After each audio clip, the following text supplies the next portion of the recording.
શરૂઆત કરી હતી, કારણ કે વિરોધનો વંટોળ તો છવાયેલો જ છે। પ્રહારો હજુ પણ ચાલી રહ્યા છે।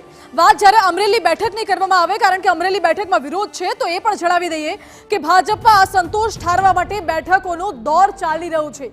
અમરેલીના પ્રભારી હકુભા જાડેજાએ બેઠક યોજી। મારામારીની ઘટના બાદ ડેમેજ કંટ્રોલ કરવા પર ચર્ચા કરવામાં આવી છે। તો સાંસદ નારણ કાછડિયાના નિવાસ સ્થાને પ્રથમ બેઠક યોજવામાં આવી। પછી ધારાસભ્ય કૌશિક વેકરિયા, ધારાસભ્ય મહેશ કસવાલા સહિતના નેતાઓ આ બેઠકમાં ઉપસ્થિત રહ્યા હતા। નેતાઓ વચ્ચે કલાકો સુધી બંધ બારણે બેઠક ચાલી અને ચર્ચાઓ થઈ।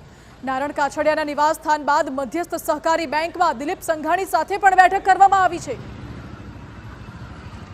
મહત્વનું છે કે અમરેલીમાં લોકસભાના ઉમેદવારને લઈને વિરોધનો વંટોળ ઊભો થયો છે અને આ જંગ હવે લોહિયાળ બની રહ્યું છે। સૌથી પહેલા પોસ્ટર યુદ્ધ ચાલતું હતું અને ત્યારબાદ હુમલાઓ થયા। એક જ જૂથના બે કાર્યકરો બાખડ્યા।